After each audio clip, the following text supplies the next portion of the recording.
Hello, स्वागत है सभी का। कैसे हैं सभी? अरे भाई कैसे हो? क्या पढ़ रहे थे? साइकोलॉजी। Very good. हाँ, समझ रहे हो?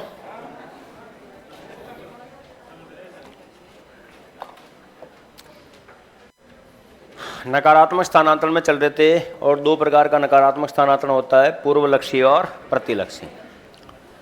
लिखें पूर्वलक्षी नकारात्मक स्थानांतरण।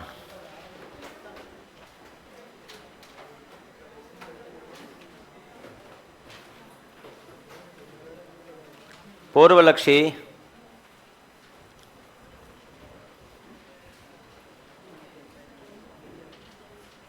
नकारात्मक स्थानांतरण। पूर्वलक्षी नकारात्मक स्थानांतरण। और पूर्वलक्षी नकारात्मक स्थानांतरण का जो मैंने फंडा बताया था, क्या बताया था कि किसी नवीन विषय वस्तु को सीखने के उपरांत,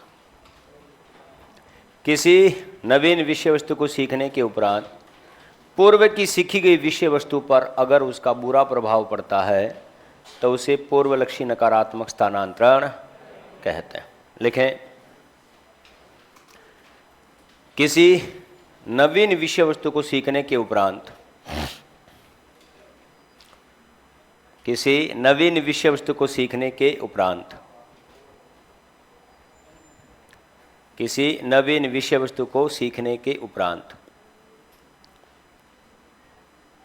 पूर्व की सीखी गई विषय वस्तु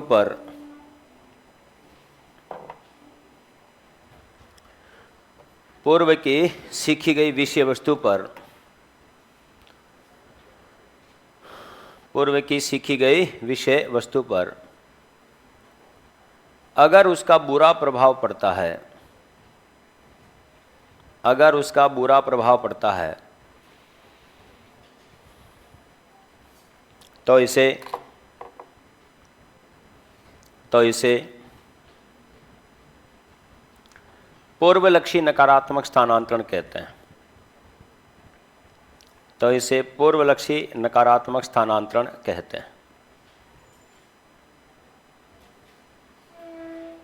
तो इसे क्या कहते हैं? पूर्वलक्षी नकारात्मक स्थानांतरण कहते हैं।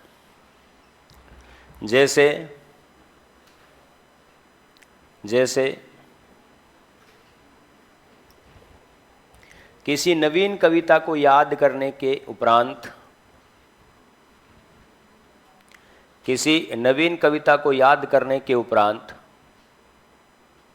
पुरानी कविता को भूल जाना।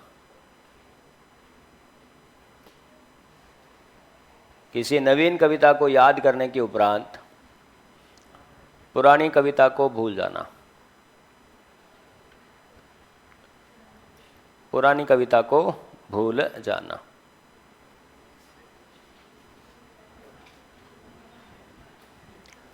फिर याद रहे आगे वाला एग्जाम्पल, आयु वृद्धि के साथ साथ या आयु बढ़ने के साथ साथ बचपन की बातों को भूल जाना।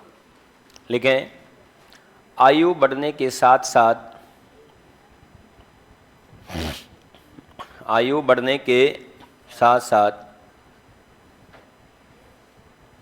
बचपन की बातों को भूल जाना। आयु बढ़ने के साथ साथ बचपन की बातों को भूल जाना। तो बोलो कौन सा बिंदु हो जाएगा बेटा? ठीक है, पूर्वलक्षी नकारात्मक स्थानांतरण। आगे लिखिए प्रतिलक्षी नकारात्मक स्थानांतरण।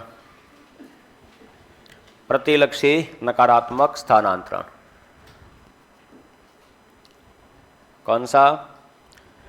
प्रतिलक्षी नकारात्मक स्थानांतरण।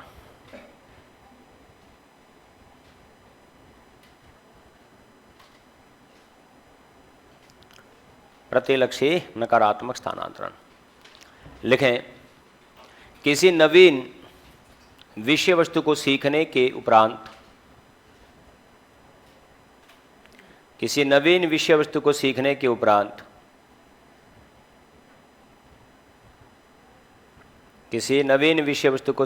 उपरांत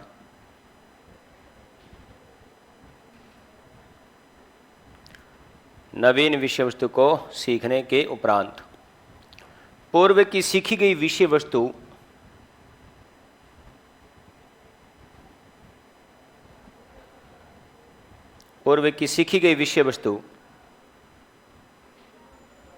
नवीन विषय वस्तु पर अपना पूर्व की सीखी गई विषय वस्तु नवीन विषय वस्तु पर अपना बुरा प्रभाव डालती है।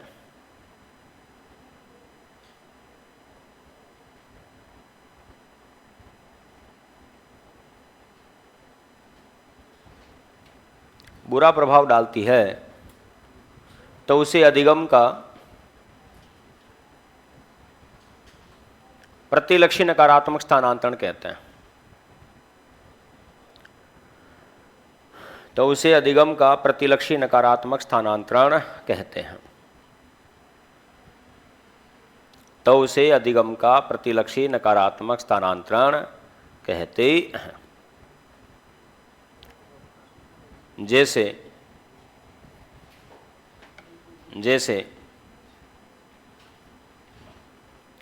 लिखें, जैसे किसी नवीन कविता को याद करते समय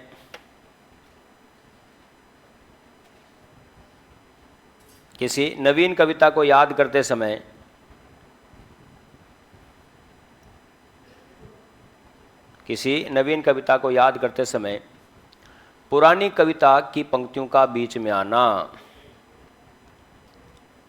किसी नवीन कविता को याद करते समय पुरानी कविता की पंक्तियों का या बीच में आना।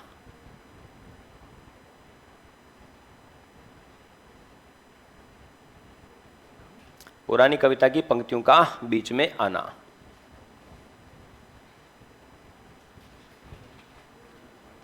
कंप्लीट। अंग्रेजी बोलते बोलते बीच में हिंदी के शब्दों का आना। अंग्रेजी बोलते बोलते बीच में हिंदी के शब्दों का आना।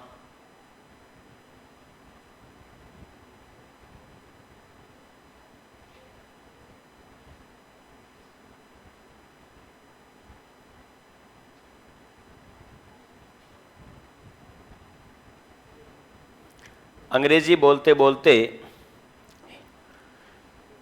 हिंदी के शब्दों का क्या करना बेटा? बीच में आना। बोलो कौन सा स्थानांतरण हो जाएगा? प्रतिलक्षी नकारात्मक स्थानांतरण। तो साफ साफ शब्दों के पूर्व में सीखे गए ज्ञान द्वारा नवीन ज्ञान प्राप्त करने में अगर बाधा उत्पन्न होती है तो बोलो कौन सा स्थानांतरण होता है? नकारात्मक स्थानांतरण। नवीन विषय वस्तु को सीखने के कारण पहले की भूल जाओ, पूर्वलक्षी, और नवीन चीज को सीखने के कारण पहले की चीजें अगर बीच में बाधा उत्पन्न करती है तो प्रतिलक्षी। आगे लिखे शून्य स्थानांतरण। कौन सा स्थानांतरण बेटा? शून्य स्थानांतरण।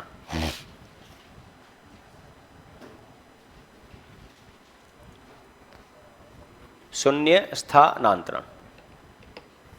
दोस्तों शून्य स्थानांतरण के संबंध में अगर हम बात करते हैं तो शून्य स्थानांतरण का क्या फंडा रहता है वो देखो कि पूर्व में सीखे गए ज्ञान द्वारा नवीन ज्ञान प्राप्त करने में कोई प्रभाव न पड़े, न नेगेटिव न पॉजिटिव। कि पूर्व में सीखे गए ज्ञान द्वारा नवीन ज्ञान प्राप्त करने में कोई प्रभाव न डालना शून्य स्थानांतरण कहलाता है। लिखें शून्य स्थानांतरण में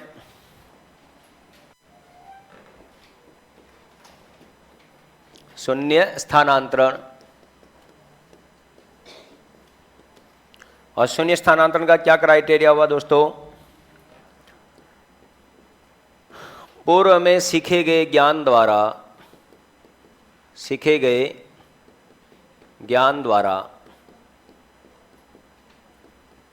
नवीन ज्ञान प्राप्त करने में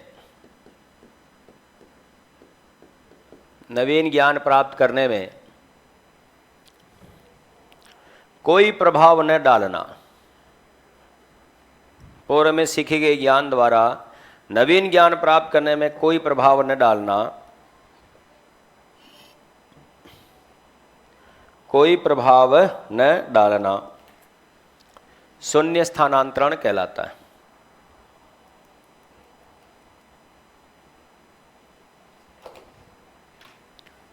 कोई प्रभाव न डालना कौन सा स्थानांतरण कहलाता है बेटा? शून्य स्थानांतरण कहलाता है। परफेक्ट। जैसे जैसे रहीम का दोहा याद करने के बाद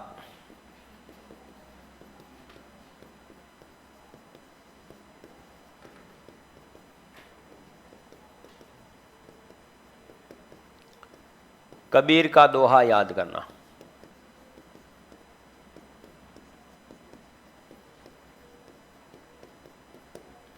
रहीम का दोहा याद करने के बाद कबीर का दोहा याद करना। बोलो कौन सा स्थानांतरण हो जाएगा?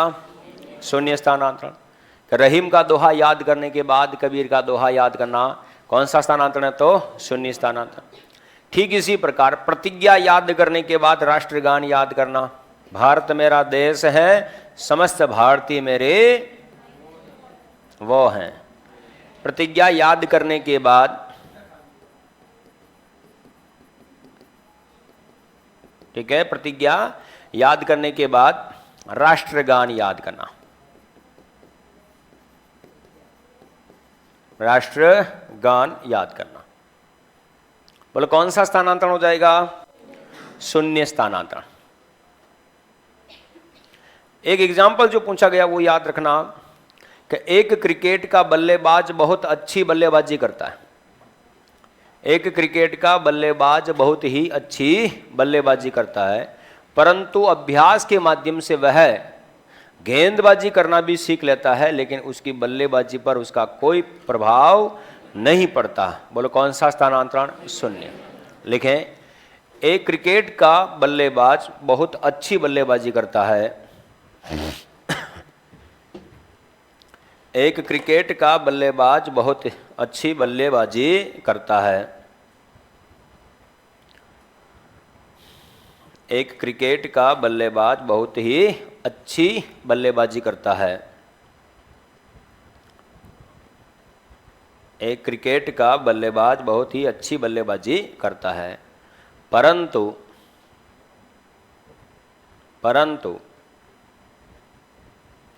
अभ्यास के माध्यम से वह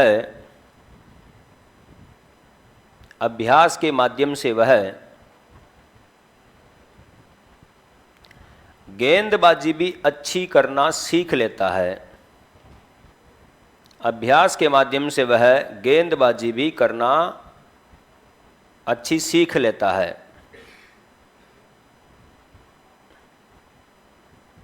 अच्छी सीख लेता है, लेकिन उसकी बल्लेबाजी पर उसका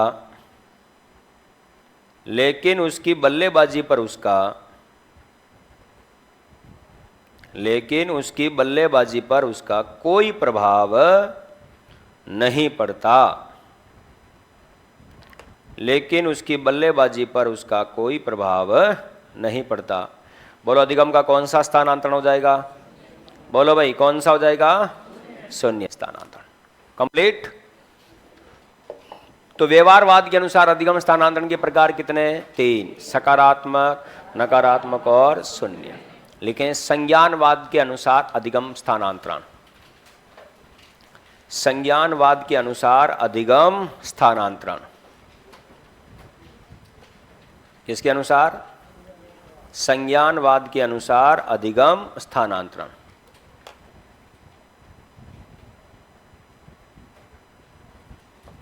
किसके अनुसार बेटा? संज्ञानवाद के अनुसार अधिगम स्थानांतरण। अब संज्ञानवाद के अनुसार अधिगम स्थानांतरण में पहला प्रकार कौन सा है? क्षैतिज स्थानांतरण। पहला कौन सा? बोलो भाई कौन सा? क्षैतिज स्थानांतरण। कौन सा स्थानांतरण? क्षैतिज स्थानांतरण। दोस्तों, क्षैतिज स्थानांतरण के संबंध में अगर हम बात करते हैं तो क्या स्थिति रहती है वो देखो कि किसी एक परिस्थिति में अर्जित ज्ञान का प्रयोग उसी के समान किसी दूसरी परिस्थिति में करना।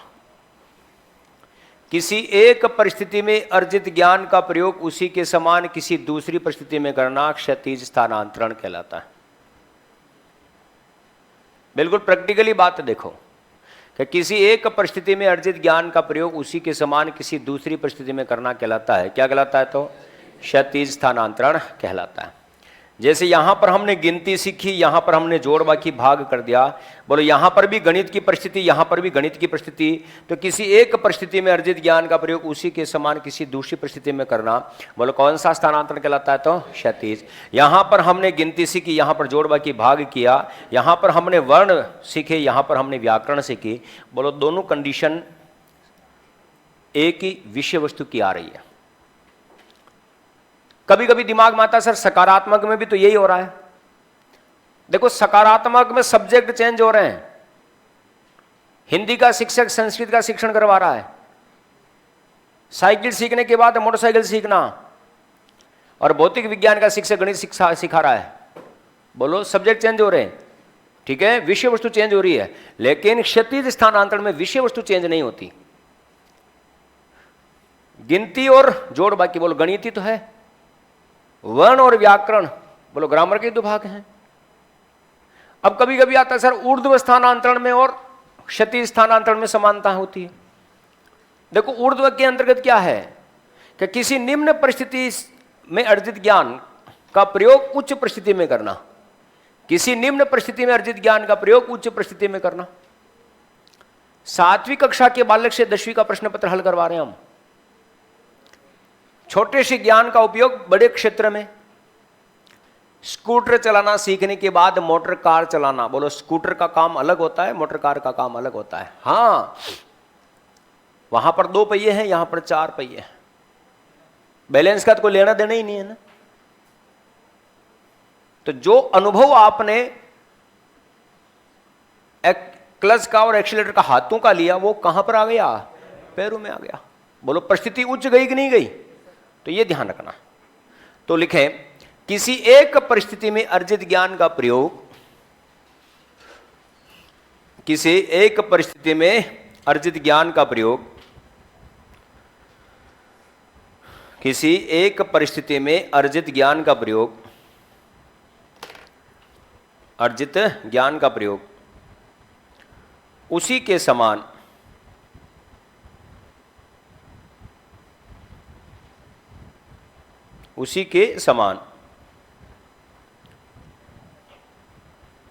दूसरी परिस्थिति में करना। किसी एक परिस्थिति में अर्जित ज्ञान का प्रयोग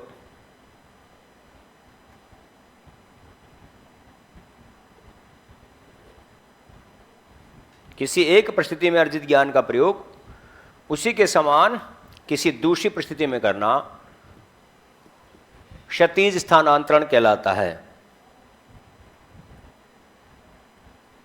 क्षैतिज स्थानांतरण कहलाता है।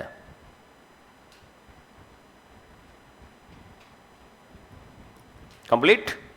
तो ये सारी बातें इसके अंतर्गत, जैसे गिनती सीखने के बाद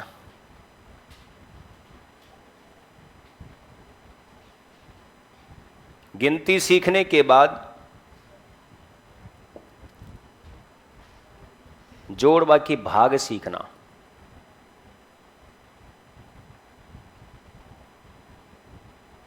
गिनती सीखने के बाद जोड़ बाकी भाग सीखना। बोलो कौन सा स्थानांतरण? क्षैतिज। दूसरा एग्जांपल लिखें, वर्ण सीखने के बाद व्याकरण सीखना, वर्ण सीखने के बाद व्याकरण सीखना।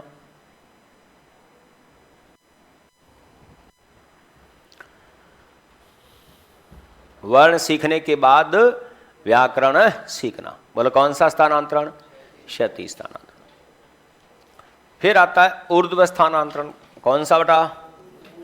ऊर्ध्व स्थानांतरण।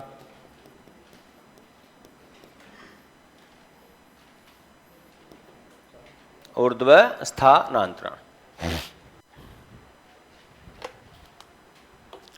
अब दोस्तों ऊर्ध्व स्थानांतरण का क्या फंडा है यहां पर देखो।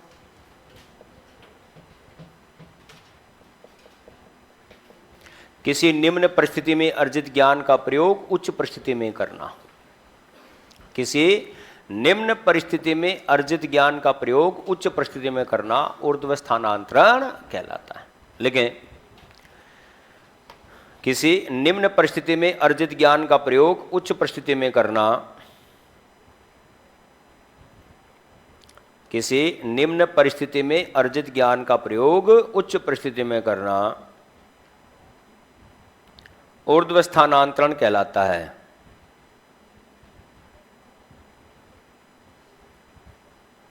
ऊर्ध्व स्थानांतरण कहलाता है।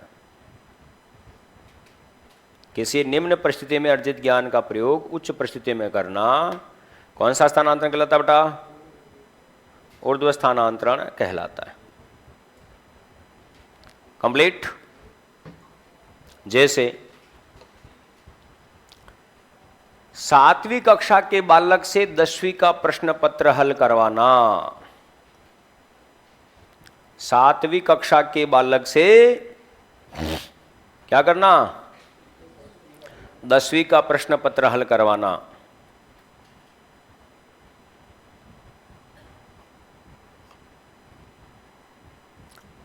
सातवीं कक्षा के बालक से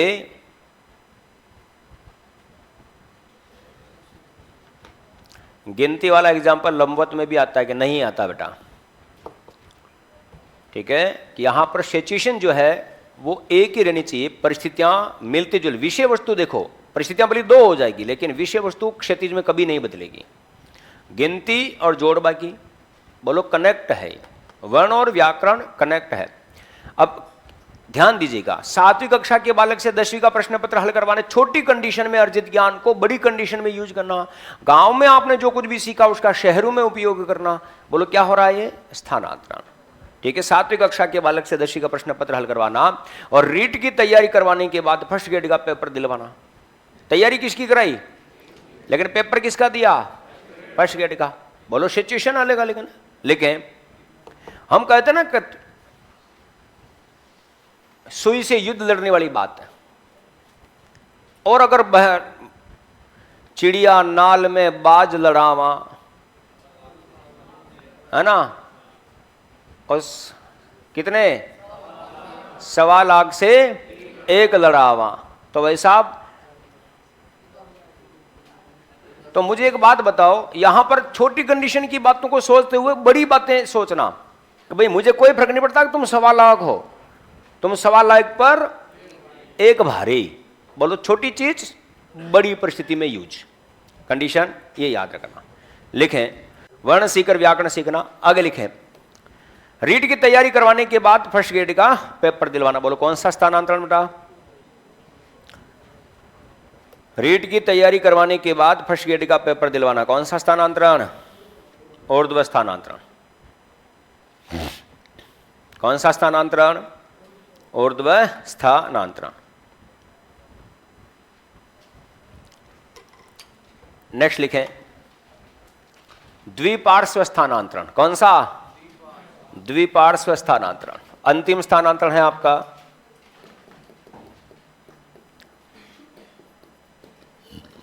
द्विपार्श्व स्थानांतरण।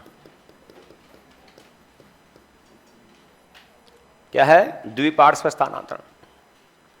द्विपार्श्व स्थानांतरण का मतलब क्या है और किस प्रकार की बातें आती है उस चीज के ऊपर देखो कि शरीर के किसी एक अंग को प्रशिक्षित करने के पश्चात, शरीर के किसी एक अंग को प्रशिक्षित करने के पश्चात अगर उसका स्थानांतरण दूसरे अंगों में किया जाए तो उसे द्विपार्श्व स्थानांतरण कहते हैं।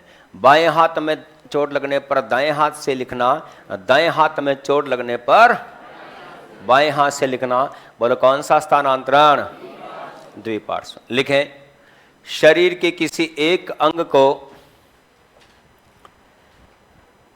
शरीर के किसी एक अंग को प्रशिक्षित करने के पश्चात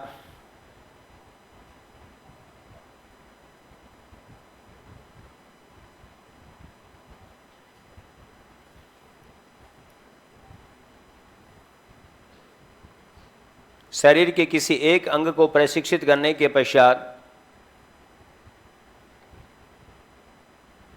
शरीर के किसी एक अंग को प्रशिक्षित करने के पश्चात अगर उसका स्थानांतरण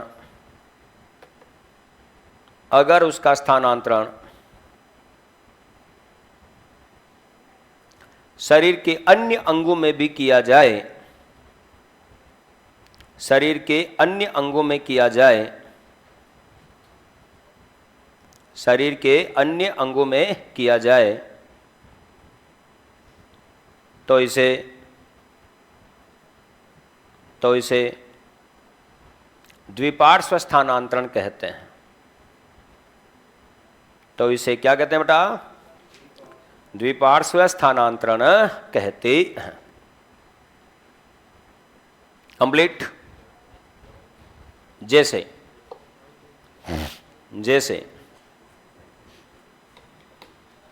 बाएं हाथ में चोट लगने पर दाएं हाथ से लिखना,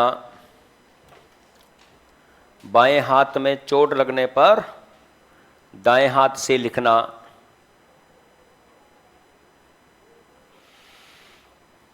बाएं हाथ में चोट लगने पर दाएं हाथ से लिखना और दाएं हाथ में चोट लगने पर बाएं हाथ से लिखना, और बाएं हाथ में चोट लगने पर दाएं हाथ से लिखना। मतलब लेफ्ट में चोट लगे तो लेफ्ट राइट से लिखो, राइट में चोट लगे तो लेफ्ट से लिखो, दोनों में चोट लग जाए तो लिखो ही मत, फिर लिखने की जरूरत ही नहीं, है ना। पैरों से भी कुछ लोग लिखते हैं, बोलो हाथों का अनुभव किस में ट्रांसफर हो गया? पैरों में। चलिए साहब, नेक्स्ट पॉइंट, एग्जाम्पल लिखें इसी का। किसी क्रिकेट के खिलाड़ी द्वारा दोनों साइड में खेलना, किसी क्रिकेट के खिलाड़ी द्वारा दोनों साइडों में खेलना।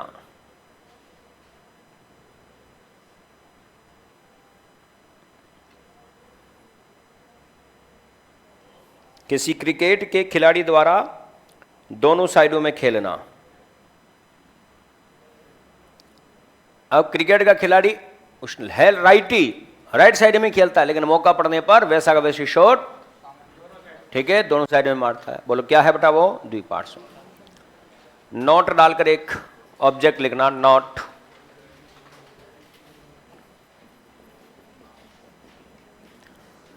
जब शरीर के किसी एक अंग को प्रशिक्षित किया जाए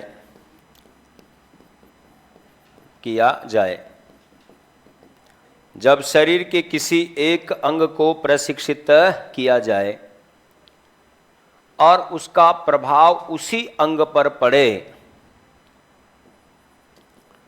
और उसका प्रभाव उसी अंग पर पड़े, तो इसे अधिगम का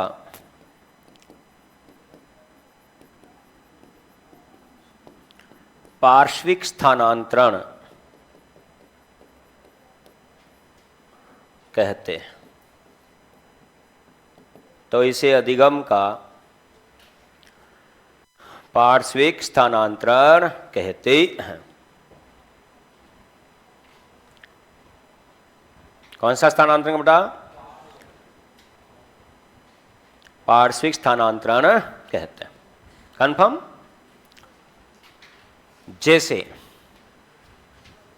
जैसे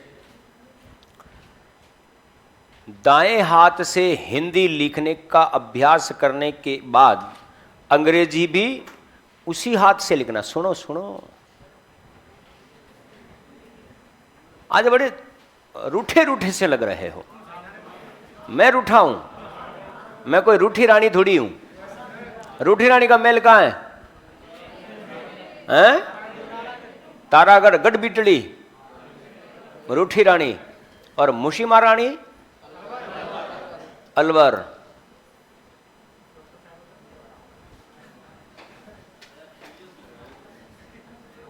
ठीक है, हैं? सिस्टम बिगड़ रहा यूं। चलिए साहब, तो देखो कि शरीर के किसी एक अंग को प्रशिक्षित करने के पश्चात अगर उसका प्रभाव उसी अंग पर पड़े, तो बोलो कौन सा स्थानांतरण? बोलो कौन सा? पार्श्विक। जैसे दाएं हाथ से हिंदी लिखने का अभ्यास करने के बाद अंग्रेजी भी उसी हाथ से लिखना। ऐसा थोड़ी कि हिंदी इस हाथ से लिख लिया तो अंग्रेजी इससे आएगी ही नहीं। तो अंग्रेजी भी उसी हाथ से लिखोगे, उर्दू उसी हाथ से लिखोगे। कोई है उर्दू का जानकार? कतई ना है, कोई नहीं है उर्दू का जानकार। ये है, उर्दू आती है? अल हबीबी वल्ला वल्ला हैं? तो ये ध्यान दीजिएगा कि दाएं हाथ से हिंदी लिखने का अभ्यास करने के बाद अंग्रेजी एवं उर्दू या अन्य भाषा के शब्द भी उसी हाथ से लिखना। बोलो कौन सा स्थानांतरण हो जाएगा? पार्श्विक। कक्षा में शिक्षक के द्वारा उदाहरण दिया गया कि 5 अंडों में से एक अंडा फूट जाने पर 4 अंडे शेष रहते हैं। बालक घर पर फ्रिज में से एक एप्पल निकाल कर कहता है कि अब फ्रिज में शेष 4 एप्पल हैं। तो बताओ कौन सा स्थानांतरण? पार्श्विक स्थानांतरण। एक ही फलक की बात हो रही है, करेक्ट? ये याद करना। 4 का मतलब 4 और हिंदी का मतलब अंग्रेजी। लिखें, शरीर के किसी, ये लिख लिया बेटा? लिखें, जैसे में लिखना। लिखें कि दाएं हाथ से हिंदी लिखने का अभ्यास करने के उपरांत, दाएं हाथ से हिंदी लिखने का अभ्यास करने के उपरांत, दाएं हाथ से हिंदी लिखने का अभ्यास करने के उपरांत, अभ्यास करने के उपरांत अंग्रेजी भी उसी हाथ से लिखना।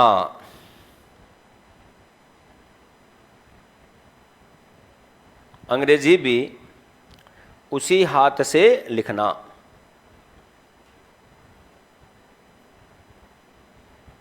अंग्रेजी भी क्या करना बेटा? उसी हाथ से लिखना। बोलो कौन सा? पार्श्विक स्थानांतरण। नेक्स्ट लिखें, कक्षा में शिक्षक द्वारा, कक्षा में शिक्षक द्वारा, कक्षा में शिक्षक द्वारा 5 अंडे दिखाते हुए कहा जाता है, कक्षा में शिक्षक द्वारा 5 अंडे दिखाते हुए कहा जाता है कि एक अंडा फूट जाने पर, कि एक अंडा फूट जाने पर, एक अंडा फूट जाने पर 4 अंडे शेष बचते हैं। 4 अंडे शेष बचते हैं। कितने अंडे शेष बचते हैं बेटा? 4 अंडे शेष बचते हैं। ठीक इसी प्रकार बालक घर पर, ठीक इसी प्रकार बालक घर पर, ठीक इसी प्रकार बालक घर पर फ्रिज में से एप्पल निकाल कर कहता है कि, फ्रिज में से एप्पल निकाल कर कहता है कि, फ्रिज निकालकर एप्पल निकालकर कहता है कि अब फ्रिज में केवल, अब फ्रिज में केवल 4 ही एप्पल शेष हैं। अब फ्रिज में केवल 4 ही एप्पल शेष हैं। तो बोलो कौन सा स्थानांतरण ये?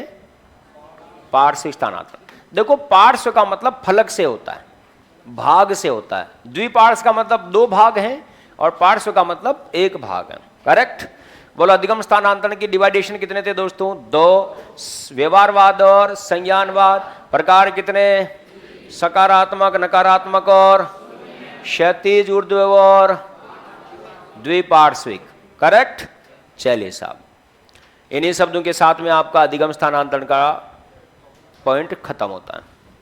लिखें अधिगम वक्र, हेडिंग डालें अधिगम वक्र। कौन सा वक्र? अधिगम वक्र।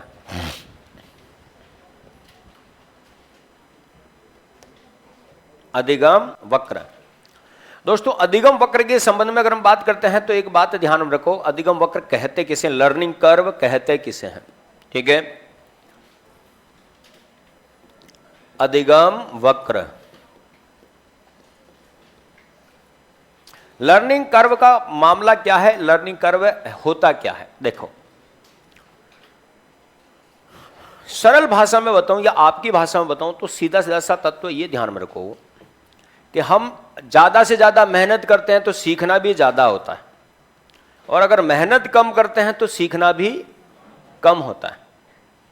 मेहनत ज्यादा, सीखना ज्यादा, मेहनत कम, सीखना कम। अतः हमारे द्वारा सीखी गई विषय वस्तु की मात्रा बताने वाला वक्र ही अधिगम वक्र कहलाता है कि भाई हमने जितनी मेहनत की उसके अनुपात में हमने कितना सीखा। तो इसी बात को मैं सीधे शब्दों में बोलूं कि बालक बालिकाओं के द्वारा किए जाने वाले अभ्यास के उपरांत क्या क्या बोला मैंने कि बालक बालिकाओं के द्वारा किए जाने वाले अभ्यास के उपरांत सीखी जाने वाली विषय वस्तु की मात्रा बताने वाले वक्र को अधिगम वक्र कहते हैं। कैसे कि बालक बालिकाओं के द्वारा किए जाने वाले अभ्यास के उपरांत सीखी जाने वाली विषय वस्तु की मात्रा बताने वाले वक्र को अधिगम वक्र कहते हैं।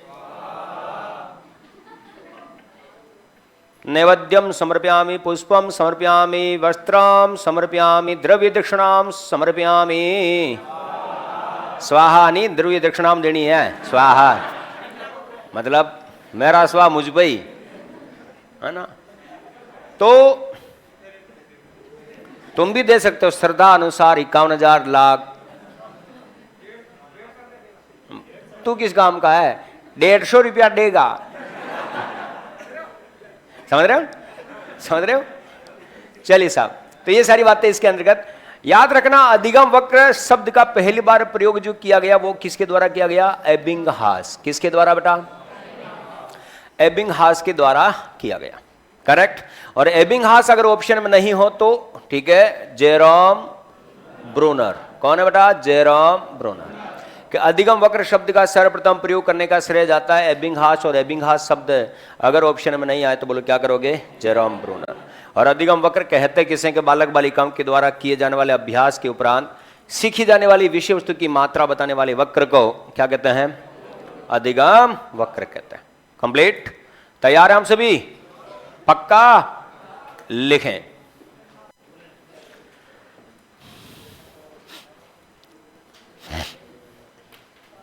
लेकिन बालक बालिकाओं के द्वारा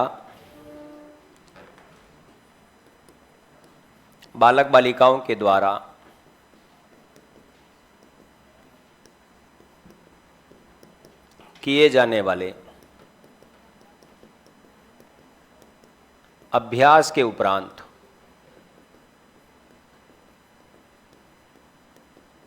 बालक बालिकाओं के द्वारा किए जाने वाले अभ्यास के उपरांत सीखी जाने वाली विषय वस्तु की मात्रा सीखी जाने वाली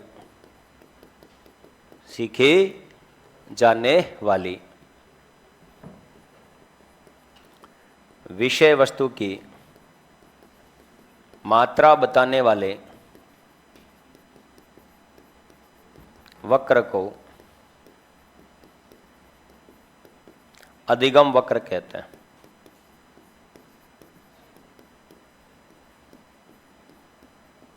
बालक बालिकाओं के द्वारा किए जाने वाले अभ्यास के उपरांत सीखी जाने वाली विषय वस्तु की मात्रा बताने वाले वक्र को क्या कहते हैं बेटा? अधिगम वक्र कहते हैं। कंप्लीट? और बताऊं तो यह याद रखना, सीखने की प्रक्रिया में बालक बालिकाओं की उन्नति और अवनति को बताने वाला वक्र ही अधिगम वक्र कहलाता है। सीखने की प्रक्रिया में बालक बालिकाओं की उन्नति और अवनति, सीखने में वृद्धि हुई है या कमी हुई है। उन्नति का मतलब ग्रोथ और अवनति का मतलब डिफिशिएशन। कंप्लीट? ये याद रखना। तो ध्यान दीजिएगा, सीखने की प्रक्रिया में बालक बालिकाओं की उन्नति एवं अवनति को बताने वाला वक्र ही क्या कहलाता है? अधिगम वक्र कहलाता है। लेकिन सीखने की प्रक्रिया में बालक बालिकाओं की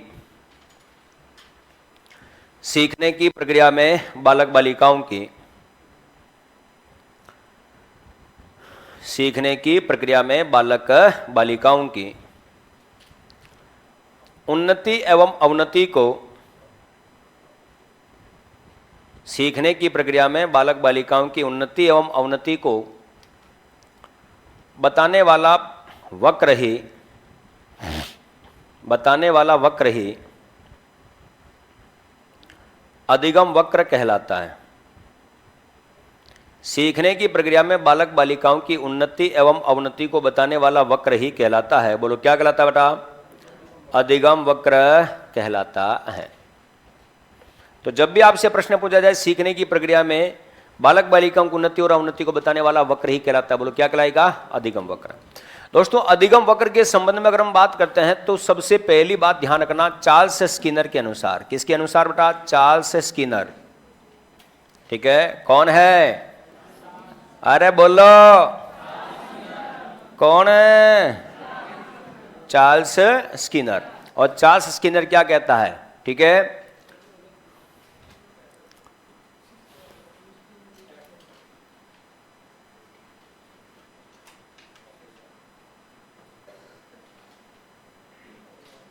अधिगम वक्र के संबंध में चार्ल्स स्किनर का सीधा सीधा सा फंडा कि दी हुई क्रिया को जब,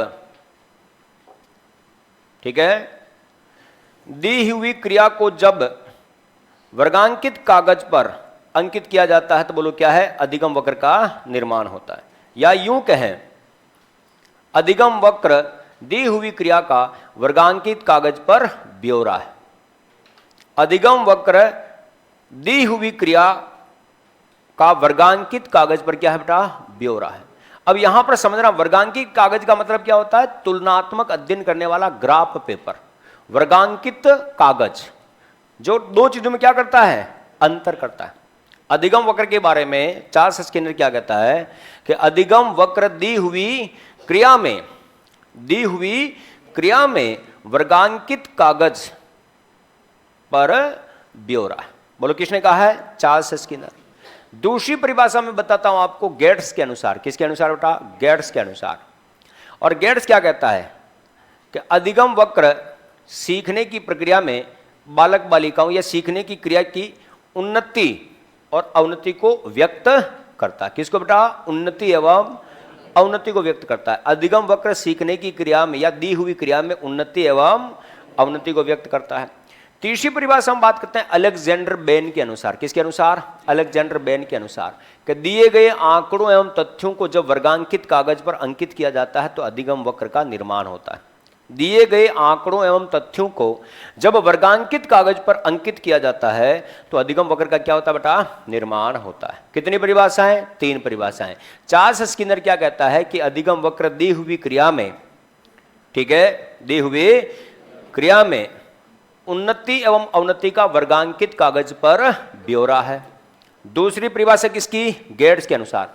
अधिगम वक्र सीखने की क्रिया में, ठीक है, या सीखने की क्रिया में उन्नति एवं अवनति को व्यक्त करता है। तीसरी परिभाषा किसकी? अलेक्जेंडर बेन की। अलेक्जेंडर बेन ने क्या कहा कि जब दिए गए आंकड़ों या तथ्यों को वर्गांकित कागज पर अंकित किया जाता है तो अधिगम वक्र का निर्माण होता है। लिखें स्किनर के अनुसार, अधिगम वक्र दी हुई क्रिया में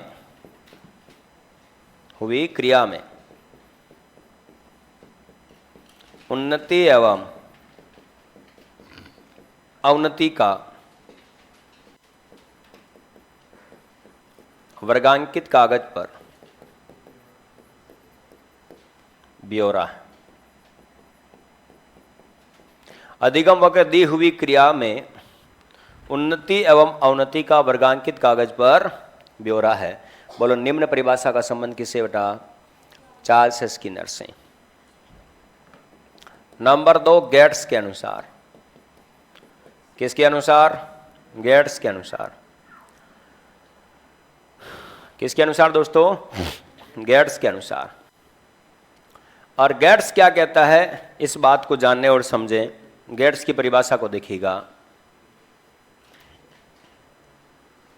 गेट्स के अनुसार अधिगम वक्र सीखने की क्रिया में,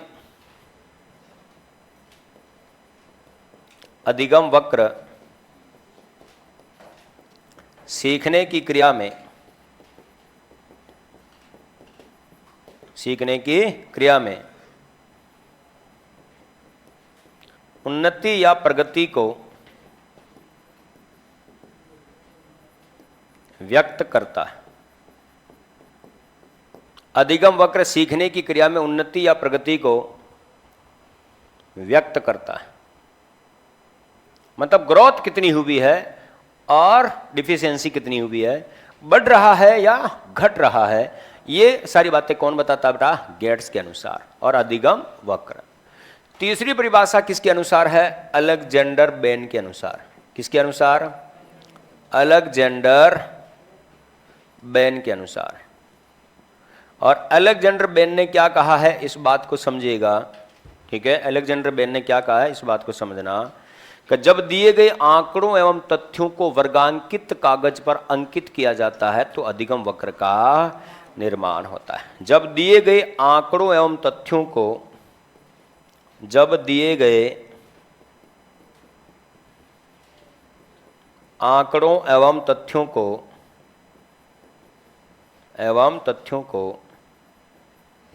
वर्गांकित कागज पर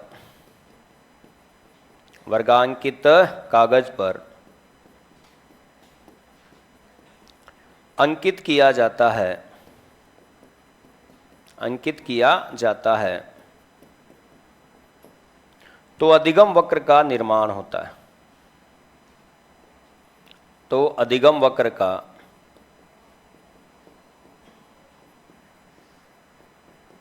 का निर्माण होता है, ठीक है? जब दिए गए तथ्यों एवं आंकड़ों को वर्गांकित कागज पर अंकित किया जाता है तो बोलो किसका निर्माण होता है बेटा? अधिगम वक्र का निर्माण होता है। बोलो निम्न परिभाषा का संबंध किससे होगा? तो अलेक्जेंडर बेन से। कंप्लीट। ये बात आपके दिमाग में अच्छे से रखनी। अब दोस्तों आपसे पूछा जाए कि अधिगम वक्र कितने प्रकार के होते हैं? कौन कौन से? मिश्रित नहीं होता। अधिगम वक्र के प्रकार होते हैं बेटा 4। सरल रेखीय, स्ट्रेट लाइनर कर्व। दूसरा है कॉन्वेक्स कर्व, कॉनकेव कर्व और मिक्स्ड कर्व। कितने प्रकार होते हैं? 4। सरल रेखीय, उन्नतोदर, नतोदर और मिश्रित। लिखें अधिगम वक्र के प्रकार। अधिगम वक्र के प्रकार। अधिगम वक्र के प्रकार कितने प्रकार होते हैं बेटा? 4। इधर देखो 4 प्रकार। और ये 4 प्रकार किसने बताए? लेकमैन और बेकर। अब आपसे कभी भी प्रश्न पूछा जाए लेकमैन एवं बेकर ने अधिगम वक्र के प्रकार बताए। How many? 1 सरल रेखीय, 2 उन्नतोदर, 3 नतोदर, 4 मिश्रित या एस आकृति। ठीक है, मिश्रित या एस आकृति। पहला वक्र किसने बताया? लेकमैन। और 3 वक्र किसने बताए? तो बेकार ने। किसने बताए? बेकार ने। बोलोगे तो नहीं? आज तो गुरुदेव उजड़ी हुई रियासत के लुटे सुल्तान के समान प्रतीत हो रहे हो। क्या बात है, मेरा ही मामला मेरे पे बिठा दिया? ऐसा तो नहीं है यार। लग रहा है? पक्का लग रहा है? सल्तनत चेंज करें? पक्का? कसम से? मेरी नहीं, आपकी खाओ। गुरुजी, भुजाओं के क्षेत्र में गामक विकास पहले होता है या पैरों के क्षेत्र में गामक विकास होता है? देखो, अगर हम सामान्य दृष्टि से देखें तो गामा के विकास की प्रक्रिया शुरू गर्भावस्था में पैरों में हो जाती है। बच्चा पैर लाते मारता कोख में ही, ठीक है।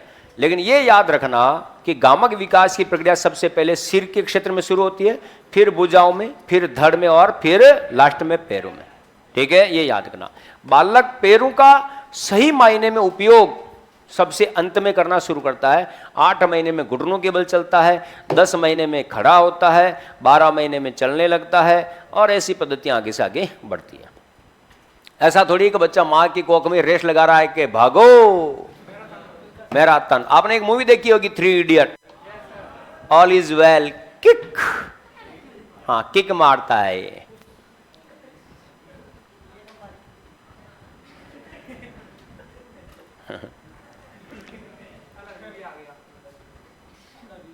कितने आदमी थे?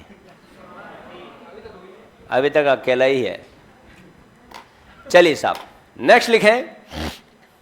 तो लेकमैन और बेकर ने अधिगम वक्र के कितने प्रकार बताए? 4। ठीक है। सरल, रेखीय, उन्नतोदर, नतोदर और मिश्रित, कितने प्रकार हुए? 4। ठीक है। चलिए साहब, अब हम बात करते हैं सबसे पहले कौन सा वक्र है? सरल रेखीय वक्र। सरल रेखीय वक्र। महादेव की सौगंध, मुकाबला तो अरे क्या होगा? उजड़ी हुई रियासत का लुटा हुआ सुल्तान मैं नहीं, तुम लग रहे हो। जैसे सब कुछ तुम्हारी कोई किडनियां ही मांग के ले गया, कुछ बचा ही नहीं। चलिए साहब, है। चलिए, ये किसने दिया था बेटा? लेकमैन। किसके द्वारा दिया गया बेटा? लेकमैन। जब भी आपसे प्रश्न पूछा जाए सरल रेखीय वक्र का प्रतिपादन करने का श्रेय जाता है किसे जाता है? लेकमैन। और वक्र का जो डायग्राम बनता है वो किस प्रकार से बनेगा वो देखें। आवाज नहीं, टेढ़ा मेढ़ा तो नहीं है, और होगा तो होगा।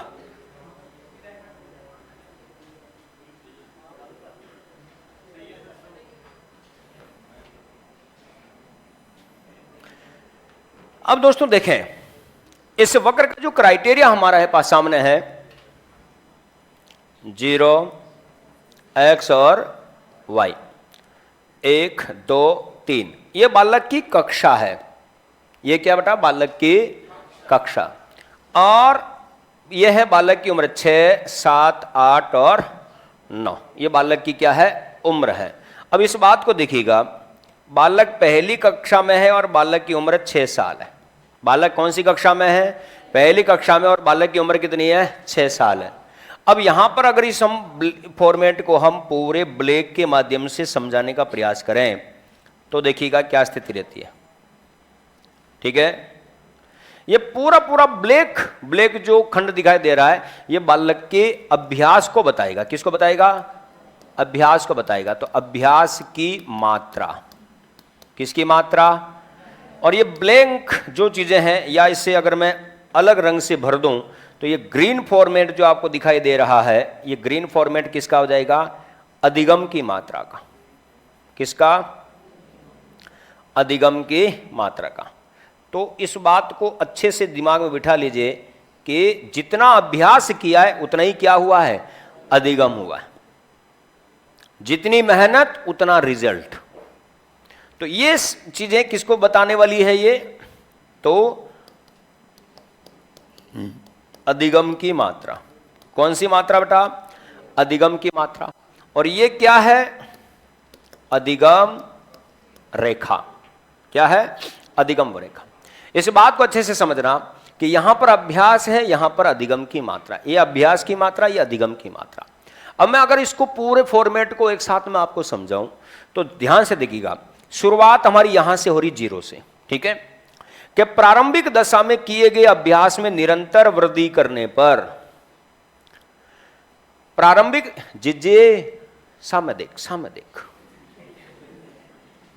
हाँ, चाय वाय मंगा दो, हैं? बिस्कुट? हाँ जी। गुरुजी, बच्चा चलना 2 साल में सीख जाता है और सही से लिखना तो 5 से 6 साल में सीखता है, तो फिर सबसे लास्ट में तो भुजाओं का गामक विकास होना चाहिए। गुरुजी, इस बात में बड़ा असमंजस से हो रहा हूं, प्लीज गुरुजी मेरा मार्गदर्शन करें। देखो दोस्तों, बच्चा 8 महीने की उम्र में अपने हाथों की अंगुलियों को अच्छे से यूज में कर लेता। 4 महीने में उसकी अंगुलियां सबसे पहले गतिशील हो जाती है। तो पैरों से पहले बच्चा किसका उपयोग कर रहा है? हाथों का। बच्चा किसी भी वस्तु को पकड़ेगा, मम्मी के कपड़े को पकड़ेगा, किसी खिलौने को उठाएगा, तो बालक किसका हाथ प्रयोग कर रहा है सबसे पहले? बालक पैरों का उपयोग सबसे लास्ट में करता है। पैरों का उपयोग क्या करता है बेटा? सबसे लास्ट में। मैंने आपको गामक विकास पढ़ाते समय एक बात बताई थी कि लिखना एक कौशल है। लिखना एक क्या है? कौशल है, जो सभी कौशलों में सबसे अंत में आएगा। सभी कौशलों में सबसे क्या आएगा बेटा? अंत में आएगा। यही तो बात है। अरे भाई साहब, ये एक सूक्ष्म कौशल है, सूक्ष्म कौशल में पारंगत होने में समय लगता है। लेकिन जब बच्चा पैदा होता है उसके हाथ काम नहीं करते, अंगुलियां काम नहीं करती, लेकिन 4 महीने में वही बालक अपनी अंगुलियों को मूवमेंट में ले आता है और वस्तु को पकड़ना शुरू कर देता है। 8 महीने की उम्र में बालक क्या करना शुरू कर देगा? अपनी पसंद की वस्तु को जमीन से उठा लेगा। 18 माह में कपड़े पहनना शुरू कर रहा है, मतलब हाथों का ही तो उपयोग हो रहा है। लेकिन पैरों पर खड़ा होना क्या है बेटा? पैरों पर खड़ा होने की जो स्थिति आ जाती है वो 10 महीने है, घुटनों के बल चलने की स्थिति है वो 8 महीने है। लेकिन बच्चा सबसे पहले 4 महीने में ही अपनी अंगुलियों को मुंह में ले आता है, खिलौनों को पकड़ता है, कपड़े को उठाकर मुंह में रख देता है। तो सबसे पहले मूवमेंट कहां हो रहा है? भुजाओं के क्षेत्र में, और फिर धड़ के क्षेत्र में आता है। फिर देखो 4 महीने का बालक क्या करता है? अंगुलियों को मूवमेंट में ला रहा है। 6 महीने का बालक सारे के साथ बैठता है, और 8 महीने का बालक घुटनों के सहारे चलता है। बोलो पूरा एक क्रम आया कि नहीं आया? एक बालक सबसे पहले गर्दन को संभालता है, फिर बैठता है, फिर खड़ा होता है और फिर चलता है। बोलो क्या है ये? बोलो ये क्या है? नियम समझो तो सेफलोकेडल का नियम, और क्षेत्र समझो तो सबसे पहले सिर, फिर भुजाएं, फिर धड़ और लास्ट में पैर। ये ध्यान रखना पड़ा, इसमें आपको कहीं पर कंफ्यूज होने की जरूरत नहीं है।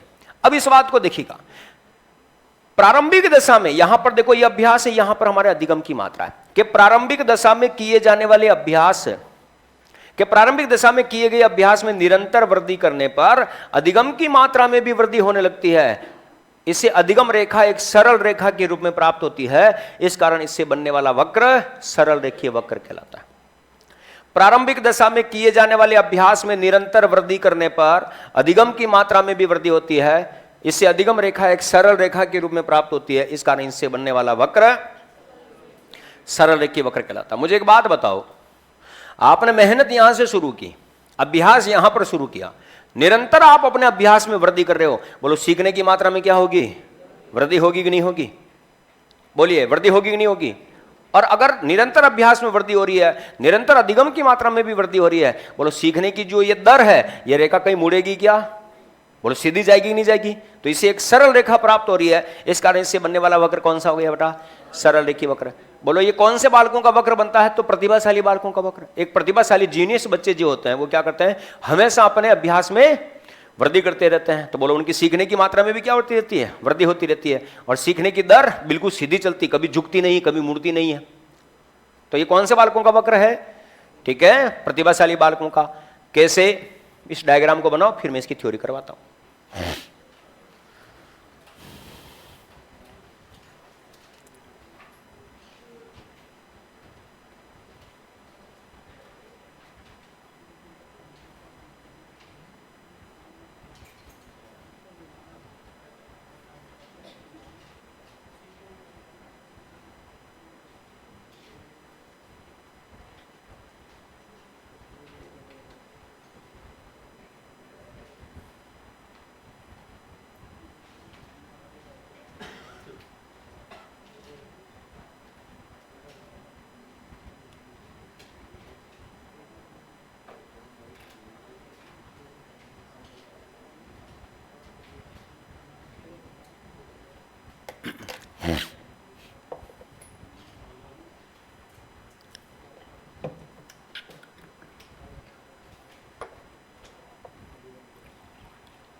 आवाज नहीं दोस्तों?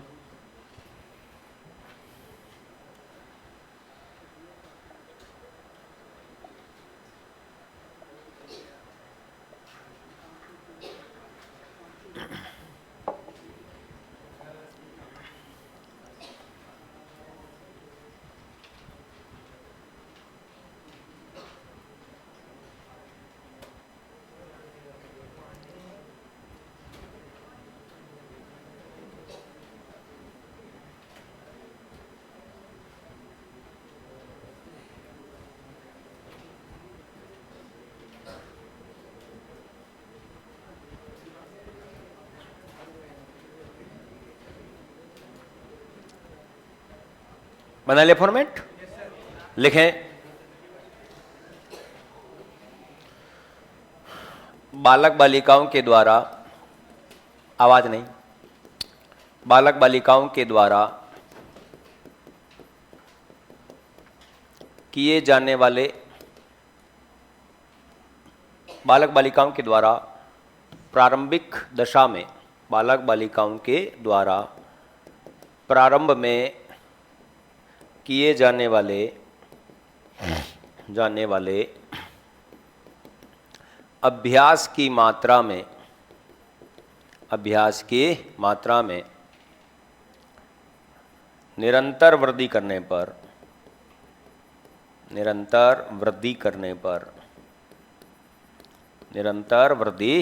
पर अधिगम की मात्रा में भी वृद्धि होने लगती है, जिससे अधिगम रेखा एक सरल रेखा के रूप में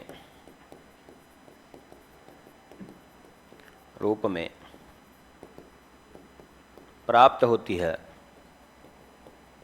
सरल रेखा के रूप में प्राप्त होती है। इस कारण इससे बनने वाला वक्र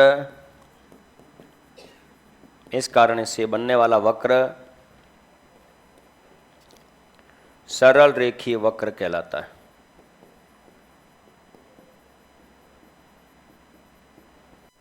इस कारण इससे बनने वाला वक्र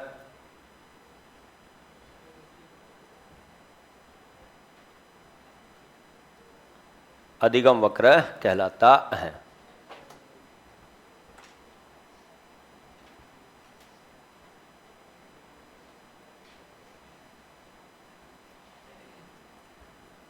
इस कारण इससे बनने वाला वक्र क्या कहलाता है बेटा? सरल रेखीय वक्र कहलाता है। ठीक है, तो ये बात आपको इसके अंदर जाना कि बालक बालिकाओं के द्वारा प्रारंभिक दशा में किए गए अभ्यास में निरंतर वृद्धि करने पर अधिगम की मात्रा में भी वृद्धि होने लगती है और इससे अधिगम रेखा एक सरल रेखा के रूप में प्राप्त होती है। इस कारण इससे बनने वाला वक्र कौन सा वक्र कहलाता है? सरल रेखीय वक्र। याद रहे, याद क्या रखना आपको कि यह एक प्रतिभाशाली बालकों का वक्र है, क्योंकि प्रतिभाशाली बालक जो होते हैं वो हमेशा अपने अभ्यास में क्या करते रहते हैं? वृद्धि करते रहते हैं। लिखें, नॉट, यह प्रतिभाशाली बालक बालिकाओं का वक्र कहलाता है। यह प्रतिभाशाली बालक बालिकाओं का वक्र कहलाता है। यह प्रतिभाशाली बालक बालिकाओं का वक्र कहलाता है। कौन से बालक बालिकाओं का वक्र कहलाता है बेटा? प्रतिभाशाली बालक बालिकाओं का वक्र कहलाता है। कंप्लीट? तो ये सारी बातें आपको इसमें ध्यान में रखनी है। बोलो कौन सा वक्र हुआ? सरल रेखीय वक्र। बिल्कुल साफ साफ शब्दों में अपने ऊपर लाओ इस लॉजिक को। अगर आप शुरुआत में जो मेहनत करते हैं उस मेहनत में और निरंतर वृद्धि करोगे, बोलो सीखने की मात्रा में वृद्धि होगी कि नहीं होगी? अगर सीखने की मात्रा में वृद्धि होगी तो सीखने की दर हमेशा ऊपर जाएगी नहीं जाएगी? वो कभी भी झुकेगी नहीं। तो बोलो सरल रेखा प्राप्त हुई और सरल रेखा प्राप्त होने के कारण इससे बनने वाला वक्र कौन सा वक्र कहलाएगा? सरल रेखीय वक्र कहलाता है। That's clear? दोषीय वक्र पर आ जाओ बेटा। दूसरा वक्र, गुरुदेव क्या एक्स हमेशा अधिगम की मात्रा को बताएगा? ऐसा कुछ नहीं है, आप एबीसीडी लगा दो, उससे क्या फर्क पड़ेगा? ठीक है, ये याद रखना। दूसरा तथ्य देखो, उन्नतोदर वक्र। कौन सा बेटा? उन्नतोदर वक्र। इसे हम और क्या कहते हैं? नकारात्मक, ऋणात्मक या उत्तल वक्र। कौन सा? उत्तल वक्र। कॉन्वेक्स। उत्तल का मतलब क्या बेटा? कॉन्वेक्स। और अवतल का मतलब कॉनकेव। उन्नतोदर वक्र कहो, नकारात्मक कहो, ऋणात्मक कहो, उत्तल वक्र कहो, ये किसके द्वारा प्रतिपादित किया गया? बेकर।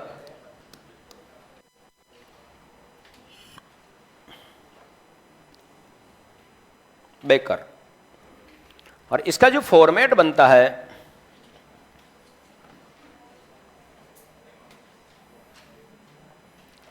वो इस प्रकार से बनाना है आपको, 0 x और y, 1 2 3 4 6 7 8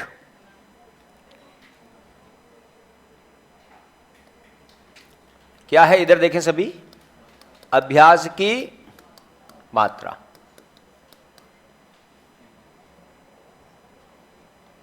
अधिगम की मात्रा, अधिगम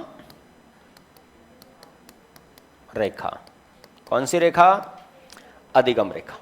अब इस वक्र को देखिएगा, ये जो ग्रीन फॉर्मेट में अगर मैं इस ब्लॉक को पूरा भर दूं,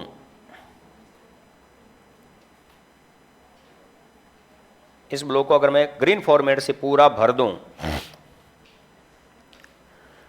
तो याद रखना ये अभ्यास की मात्रा को बताएगा और ब्लैक फॉर्मेट वाला जो काम होगा वो अधिगम की मात्रा को बताएगा। अब मुझे यहां पर बताओ, अभ्यास ज्यादा है कि अधिगम? बताओ भाई, अभ्यास ज्यादा है कि अधिगम? अधिगम ज्यादा। अभ्यास कम, अधिगम ज्यादा। इसी बात को अगर मैं आगे की कंडीशन में भी दर्शा दूं, यहां पर की इन चीजों को देखिएगा, यहां तक अभ्यास और इस अभ्यास के उपरांत ये अधिगम। अब मुझे बात बताओ, यहां पर अभ्यास ज्यादा है कि अधिगम ज्यादा है? अधिगम ज्यादा। ठीक है, अब ऊपर अभ्यास है ही नहीं, ऊपर अभ्यास है ही नहीं, तो अधिगम की मात्रा क्या हो गई? झुक गई। अधिगम की मात्रा क्या हो गई? कम हो गई, और अधिगम रेखा झुकने लग गई, और अधिगम की रेखा झुक कर समांतर चलने लगी। तो बोलो यहां पर अधिगम का क्या बन गया? पठार। बोलो धरातल से ऊपर उठा हुआ भाग ऊपर से समतल हो, बोलो क्या कहलाता है? पठार। बोलो यहां पर ये अधिगम रेखा समांतर चलने लगी, तो बोलो अधिगम का क्या बन गया? पठार। और अधिगम का पठार बनने के बाद ये अधिगम रेखा वापस नीचे गिरने लगी, मतलब जहां से शुरू हुई थी उसी की ओर नीचे गिरने लगी, क्षैतिज की ओर गिरने लगी। अब इस बात को मैं मनोविज्ञान की भाषा में और शैली में बता रहा हूं, तो समझना कि प्रारंभिक दशा में बहुत ही कम अभ्यास करने के उपरांत भी अधिगम की मात्रा में अत्यधिक वृद्धि हुई। अभ्यास इतना, रिजल्ट इतना, कि प्रारंभिक दशा में बहुत ही कम अभ्यास करने के उपरांत भी अधिगम की मात्रा में अत्यधिक वृद्धि होती है, परंतु अभ्यास न होने के कारण या अभ्यास कम होने के कारण अधिगम रेखा धीरे धीरे झुकने लगती है, जिससे अधिगम का पठार बनता है। और अधिगम का पठार बनने के बाद अधिगम रेखा पुनः क्षैतिज की ओर नीचे गिरने लगती है। अतः इससे बनने वाला वक्र उन्नतोदर वक्र कहलाता है। यह एक नेगेटिव वक्र है जो बालक बालिकाओं के नेगेटिव रिजल्ट को बताता है। कैसे? शुरुआत में आपको जितना अभ्यास था, जितना अनुभव था, उससे आपने बहुत अच्छा परफॉर्मेंस दिया, लेकिन पढ़ाई शुरू नहीं की, अभ्यास शुरू नहीं किया। अगली बार भी आपने कोई परीक्षा दी, उसमें अच्छा परफॉर्मेंस आया, लेकिन फिर भी आपने तैयारी शुरू नहीं की। तो धीरे धीरे आपकी अभ्यास की मात्रा न होने के कारण आपकी सीखने की दर में अब क्या आने लगी? कमी आने लगी, और आपका परफॉर्मेंस गिरने लगा। एक समय ऐसा आएगा कि जब परफॉर्मेंस और अभ्यास दोनों बराबर हो जाएगा और अधिगम रेखा समतल चलने लगेगी, जिससे अधिगम का क्या बन गया? पठार। मतलब जितना अधिगम था, जितना अभ्यास था, उतना ही अधिगम हुआ। ठीक है, और समतल एक रेखा चलने लगी। फिर अभ्यास न होने के कारण यह अधिगम रेखा क्या होने लगी? नीचे गिरने लगेगी। भाई मेहनत नहीं करोगे तो सीखने की दर में क्या आएगी? कमी आएगी।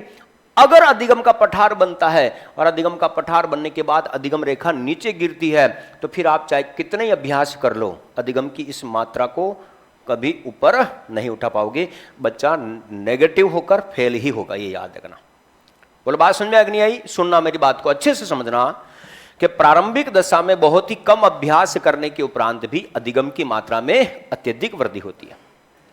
प्रारंभिक दशा में बहुत ही कम अभ्यास की मात्रा होने के उपरांत भी अधिगम की मात्रा में अत्यधिक वृद्धि होती है। लेकिन अभ्यास न होने के कारण अधिगम रेखा धीरे धीरे झुकने लगती है, जिससे अधिगम का पठार बनता है। अधिगम का पठार बनने के बाद अधिगम रेखा पुनः क्षैतिज की ओर गिरने लगती है, जिससे अधिगम का उन्नतोदर वक्र कहलाता है। कंप्लीट। और ये कौन से बालकों का वक्र कहलाता है? तो पिछड़े बालकों का वक्र है। जो कमजोर बच्चे होते हैं या जो बच्चे किसी कारणवश, होशियार तो है लेकिन किसी कारणवश स्कूल नहीं जा पाए, वो सीख नहीं पाए, तो जितना अनुभव होता है शुरुआत में तो वो अच्छा परफॉर्मेंस कर लेते हैं, लेकिन नई चीजें नहीं सीख पाए, नई चीजों को अनुभव नहीं प्राप्त कर पाए, बोलो सीखने की दर में, प्रतिभाशाली बालक की सीखने की दर में भी क्या आ जाएगी? कमी आ जाएगी। तो ऐसे बालकों को हम क्या कहते हैं बेटा? पिछड़े बालक। पिछड़े बालक का बुद्धि लब्धि से लेना देना नहीं होता, अभ्यास से होता है। कोई बालक बहुत टैलेंटेड है लेकिन 6-7 महीने तक उसके परिवार में कोई समस्या चली तो वो समस्याग्रस्त रहा। अब उसने परीक्षा दी तो पूर्व अनुभव के आधार पर उसका पहला टेस्ट और दूसरा टेस्ट तो अच्छा रहा, लेकिन हाफ ईयरली में उसकी परफॉर्मेंस क्या हो गई? नीचे गिर गई और ईयरली में फेल होने की कंडीशन में आ गया। बोलो अधिगम का कौन सा वक्र बन रहा है? उन्नतोदर।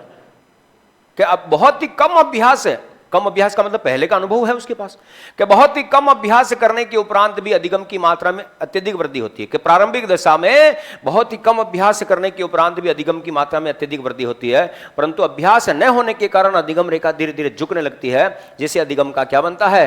पठार बनता है। और अधिगम का पठार बनने के बाद अधिगम रेखा पुनः क्षैतिज की ओर नीचे गिरने लगती है। अतः इससे बनने वाला वक्र उन्नतोदर वक्र कहलाता है। कौन सा वक्र कहलाता है?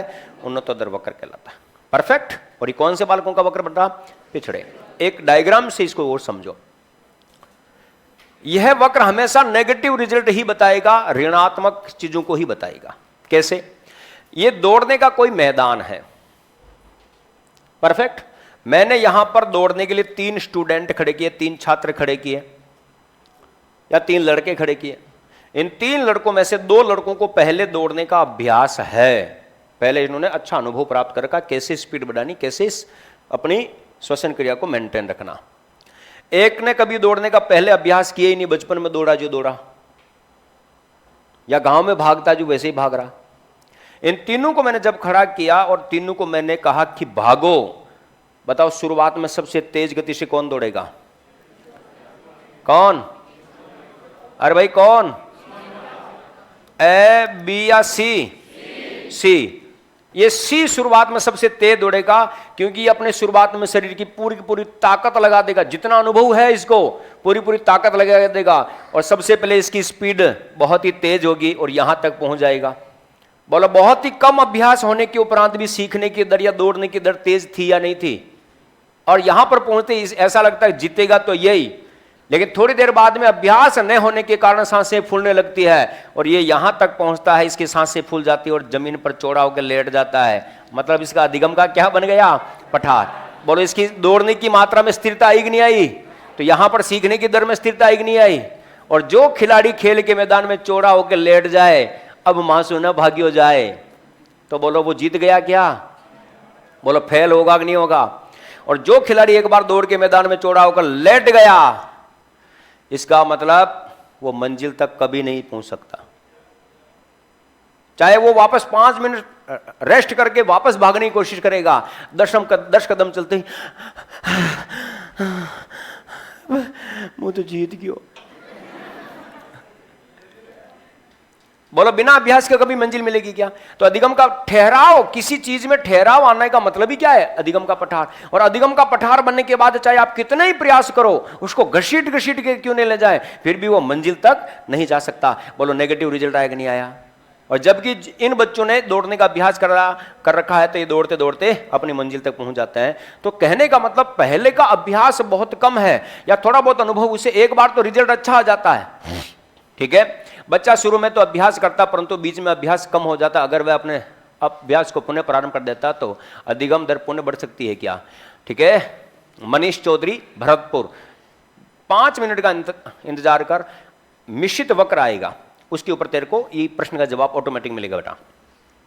तो शुरुआत में आपको क्या करना है कि बहुत ही कम अभ्यास है फिर भी सीखना ज्यादा हुआ, पहले का अनुभव हो सकता है कि प्रारंभिक दशा में बहुत ही कम अभ्यास करने के उपरांत भी अधिगम की मात्रा में बहुत ही अत्यधिक वृद्धि होती है, लेकिन अभ्यास न होने के कारण धीरे धीरे अधिगम की मात्रा में कमी होने लगती है और अधिगम रेखा झुक जाती है, जिससे अधिगम का क्या बनता है, पठार। अधिगम का पठार बनने के बाद अधिगम रेखा पुनः क्षैतिज की ओर गिरने लगती है, जिससे बनने वाला वक्र कौन सा कहलाएगा बेटा, उन्नतोदर वक्र। ये फोटो बनाओ।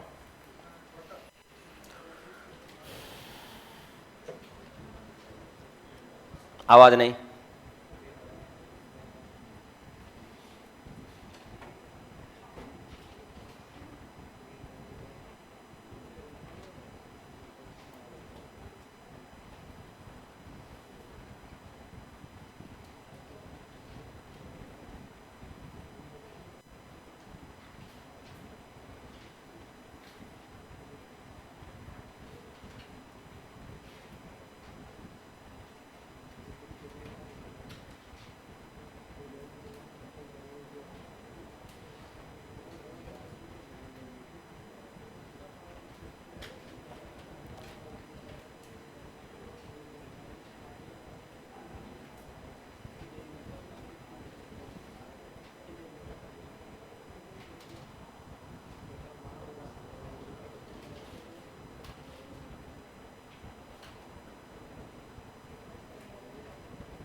आवाज नहीं बेटा।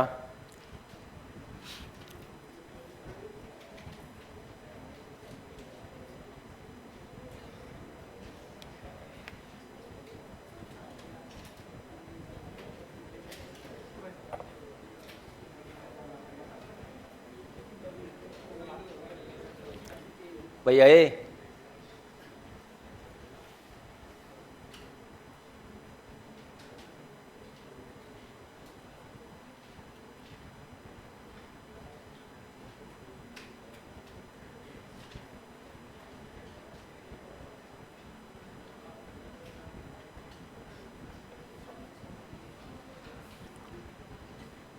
बना लिया।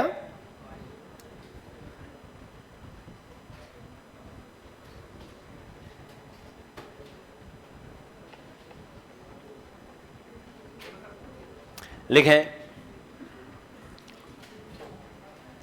प्रारंभिक दशा में बहुत ही कम अभ्यास करने के उपरांत भी, प्रारंभिक दशा में बहुत ही कम अभ्यास करने के उपरांत भी, प्रारंभिक दशा में बहुत ही कम अभ्यास करने के उपरांत भी, बहुत ही कम अभ्यास करने के उपरांत भी अधिगम की मात्रा में, अधिगम की मात्रा में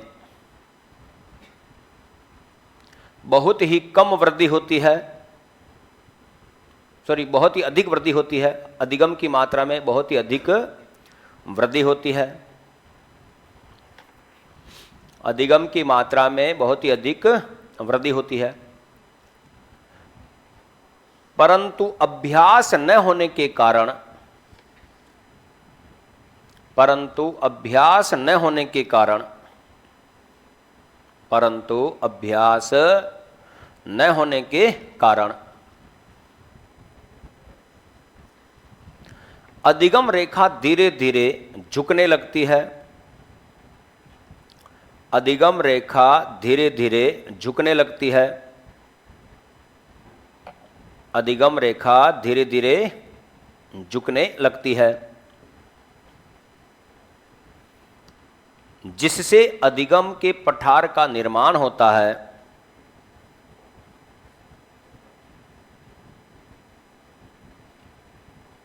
जिससे अधिगम के पठार का क्या होता है बेटा, निर्माण होता है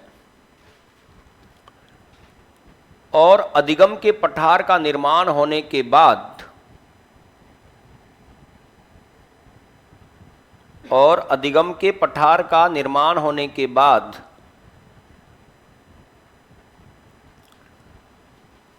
अधिगम रेखा पुनः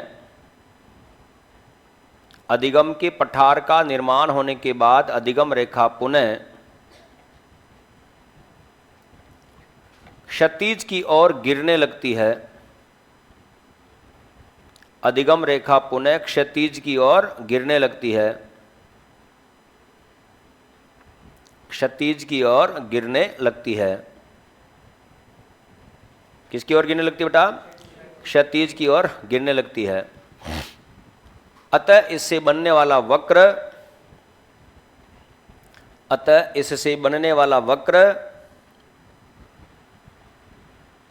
उन्नतोदर वक्र कहलाता है। अतः इससे बनने वाला वक्र उन्नतोदर वक्र कहलाता है। अतः इससे बनने वाला वक्र कहलाता है। क्या कहलाता है बेटा? उन्नतोदर वक्र कहलाता है। कंप्लीट। याद रखना, यह पिछड़े बालकों का वक्र कहलाता है। लिखें, यह पिछड़े बालकों का वक्र कहलाता है। यह पिछड़े बालकों का वक्र कहलाता है।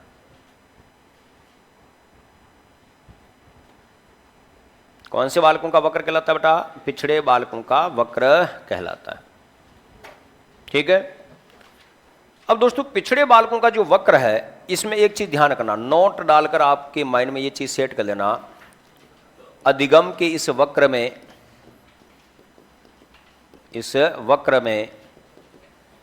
प्रारंभ में सीखने की गति तीव्र एवं अंत में क्या होती बेटा? धीमी हो जाती है। अब आपसे प्रश्न कहां से पूछे जा सकते हैं? सबसे पहले तो इस वक्र का प्रतिपादक कौन है? ठीक है। अधिगम का पठार कौन से वक्र में बनता है? ठीक है। और अधिगम का वह वक्र कौन सा जिसमें प्रारंभ में सीखने की गति तीव्र और अंत में मंद हो जाती है? तो उन्नतोदर वक्र। या पिछड़े बालकों का वक्र कौन सा कहलाएगा? तो उन्नतोदर वक्र। ये प्रश्न बनेंगे यहां से।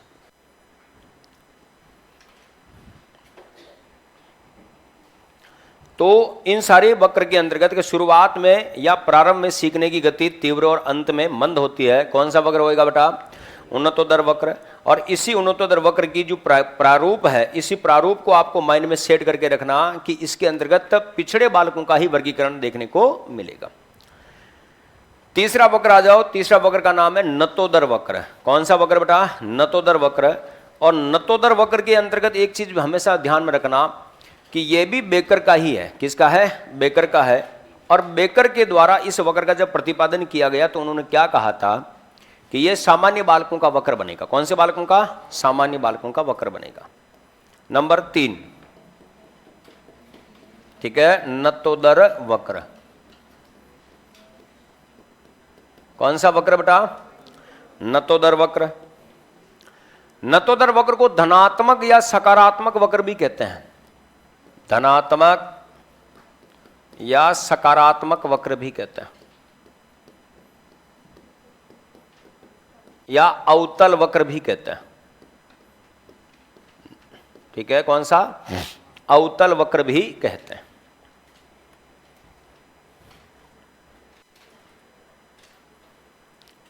अवतल वक्र भी कहते हैं।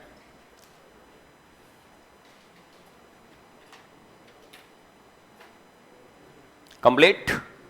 देखें इसको। नतोदर वक्र धनात्मक या सकारात्मक वक्र। और इस वक्र के संबंध में देखिएगा, फॉर्मेट जो बनेगा इसका वो इस प्रकार से बनाएगा। देखिएगा, बहुत सारी बार कंट्रोवर्सी क्या होती है, आप कोई सी भी गाइड पढ़ते हो या कोई भी किताब पढ़ते हो ना, तो इसमें इस फॉर्मेट में और इस फॉर्मेट में लोगों के बीच में कंफ्यूजन है। लोग क्या करते हैं कि इस फॉर्मेट को नत्तोदर के साथ लगा देते हैं और इस फॉर्मेट को उन्नतोदर के साथ लगा देते हैं। मतलब ये डायग्राम किसके साथ जोड़ दिया? उन्नतोदर के साथ। और ये डायग्राम किसके साथ जोड़ दिया? नत्तोदर के साथ। पूरा पूरे सत्यानाश हो गया। ये कॉन्वेक्स है और ये कॉनकेव है, ठीक है, ये याद रखना। और भी अगर समझ में नहीं आए तो इन डायग्राम की फोटो देखना, ठीक है, और इन नामों के आधार पर, संधि विच्छेद के आधार पर आप ये चीज कर सकते हो। उन्नत प्लस उदर, जिसका पेट उभरा हुआ हो, उन्नतोदर। नत प्लस दर, जिसका पेट खिसका हुआ हो या पिचका हुआ हो या पेट ही नहीं हो, बोलो कौन सा हो जाएगा? नतोदर। पेट नहीं है, नतोदर। उन्नत है, उन्नतोदर। तो ये तो ध्यान रख सकते ना। अभी फोटो देखो, पेट तो यही है ना, लग रहा है, और यहां देखो खिसका हुआ पिचका हुआ। तो ये चीजें ध्यान रखना, तो आपको कंफ्यूज कभी नहीं होना है। तो ये फोटो इस प्रकार से बनेगा। यहां पर अगर हम देखते हैं तो ये क्या है? अभ्यास की मात्रा, अभ्यास के मात्रा। और ये क्या है बेटा? अधिगम की मात्रा। और ये क्या है? अधिगम रेखा। 0 x और y, ठीक, 1 2 और 3, ये कक्षा 6 7, ये उम्र। अब दोस्तों बात आपको जो समझनी है किस प्रकार से, कि प्रारंभिक दशा में बहुत ही ज्यादा अभ्यास है। अभ्यास कितना? बहुत ज्यादा। प्रारंभिक दशा में बहुत ही ज्यादा अभ्यास करने के उपरांत भी अधिगम की मात्रा में क्या होती है? कम वृद्धि होती है, ठीक है। मेहनत कम, ये मेहनत ज्यादा, रिजल्ट कम। प्रारंभिक दशा में बहुत ही अधिक अभ्यास करने के उपरांत भी अधिगम की मात्रा में बहुत ही कम वृद्धि होती है, परंतु अभ्यास में और वृद्धि करने पर धीरे धीरे अधिगम की मात्रा में भी क्या होने लगती है? वृद्धि होने लगती है। अतः इससे बनने वाला वक्र नत्तोदर वक्र कहलाता है। और ये कौन से बालकों का वक्र बनेगा? सामान्य बालकों का। बनाओ फॉर्मेट। हाँ ऐसे ही बनाओगे, और कैसे बनाओगे?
आगे बढ़े।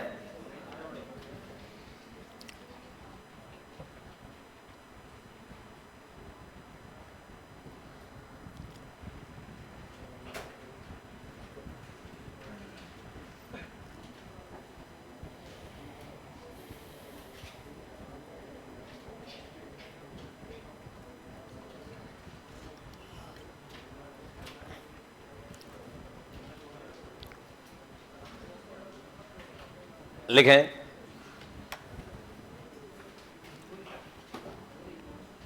प्रारंभिक दशा में, ये भी किसका है बेटा? बेकर का ही है, याद रखना। किसका है ये? बेकर के द्वारा ही दिया गया है। लेकिन प्रारंभिक दशा में बहुत ही अधिक अभ्यास करने के उपरांत भी प्रारंभिक दशा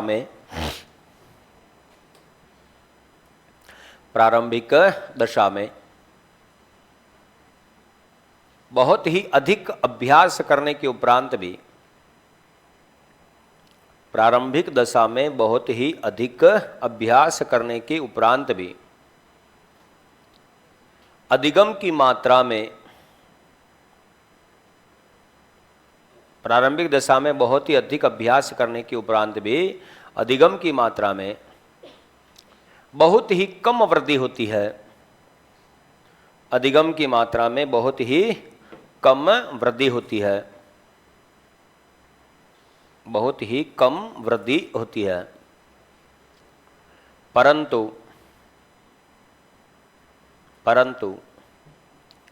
अभ्यास की मात्रा में और वृद्धि करने पर, परंतु अभ्यास की मात्रा में और वृद्धि करने पर, अभ्यास की मात्रा में और वृद्धि करने पर धीरे धीरे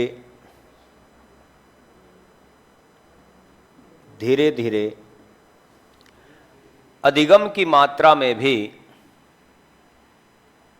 धीरे धीरे अधिगम की मात्रा में भी, धीरे धीरे अधिगम की मात्रा में भी वृद्धि होने लगती है। धीरे धीरे अधिगम की मात्रा में भी वृद्धि होने लगती है। अतः इससे बनने वाला वक्र, अतः इससे बनने वाला वक्र नतोदर वक्र कहलाता है। अतः इससे बनने वाला वक्र नतोदर वक्र कहलाता है। अतः इससे बनने वाला वक्र कौन सा वक्र कहलाता है बेटा? नतोदर वक्र कहलाता है। याद रहे, यह सामान्य बालकों का वक्र कहलाता है।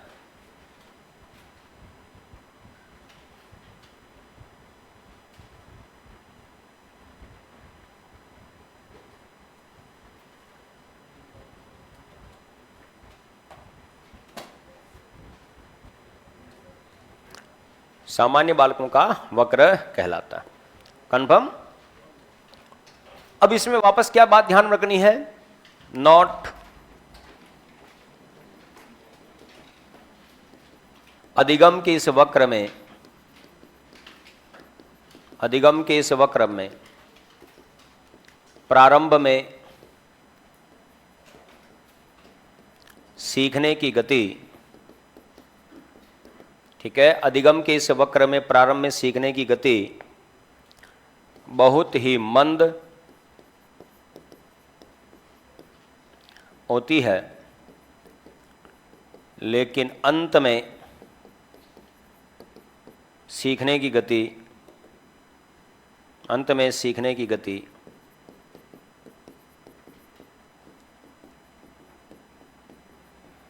तीव्र हो जाती है। अंत में सीखने की गति क्या हो जाती है बेटा? तीव्र हो जाती है।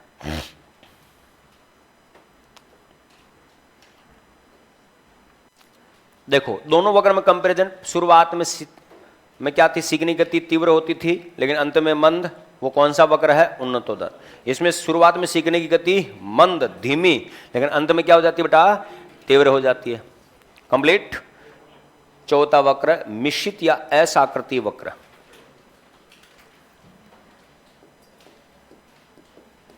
मिश्रित या असाकृति वक्र।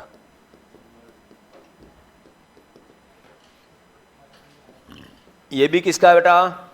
बेकर का ही है। मिश्रित या असाकृति वक्र किसका है? बेकर या बेकार। अब दोस्तों, मिश्रित या असाकृति वक्र के संबंध में अगर हम बात करते हैं तो क्या फंडा रहता है वो देखो। ये जो डायग्राम बनता है बिल्कुल सरल और सहज रूप से आप जानते हैं इसको। 0 और x y अभ्यास की मात्रा और अधिगम की मात्रा और अधिगम रेखा। ठीक है, 1 2 का 3 6 7 8। देखो इसमें अभ्यास और अधिगम की मात्रा के बारे में सुनो।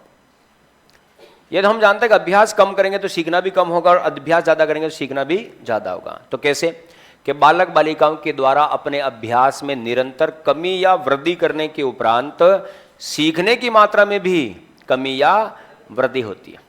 बालक बालिकाओं के द्वारा अपने अभ्यास में निरंतर कमी या वृद्धि करने के उपरांत सीखने की मात्रा में भी कमी या वृद्धि होने लगती है। अतः इससे बनने वाला वक्र मिश्रित वक्र कहलाता है। और ये कौन से बालकों का वक्र बनता है? तो सृजनशील बालकों का या सृजनात्मक बालकों का। बना फॉर्मेट, तैयार है? जिन्होंने नहीं बनाया उनको तो बनाने दो।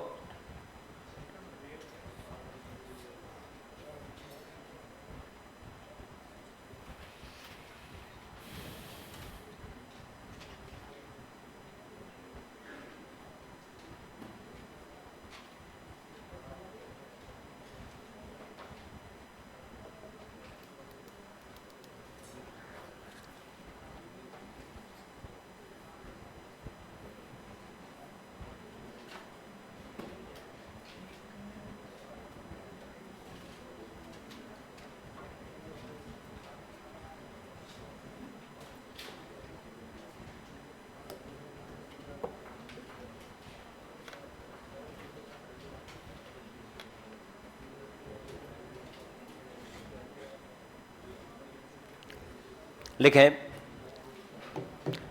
बालक बालिकाओं के द्वारा अपने अभ्यास में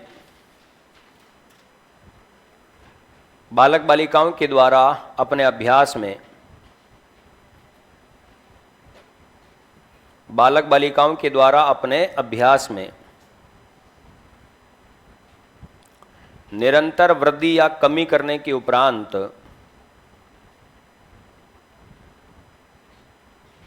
निरंतर वृद्धि या कमी करने के उपरांत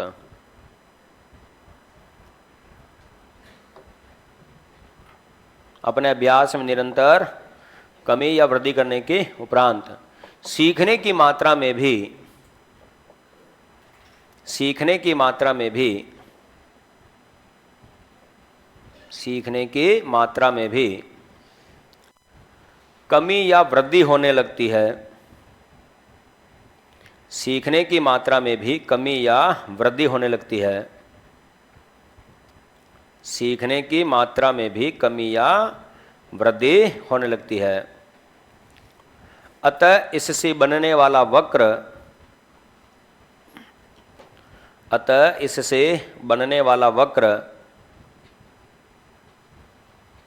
मिश्रित या एस आकृति वक्र कहलाता है। अतः इससे बनने वाला वक्र मिश्रित या एस आकृति वक्र कहलाता है। अतः इससे बनने वाला वक्र कहलाता है, क्या कहलाता है? तो मिश्रित या एस आकृति वक्र कहलाता है। कंप्लीट। ये सारा मामला आपको इसके अंदर ध्यान में रखना है। और ये कौन से बालकों का वक्र कहलाएगा? तो सृजनशील। लिखें, यह सृजनात्मक बालकों का वक्र कहलाता है। यह सृजनात्मक बालकों का वक्र कहलाता है।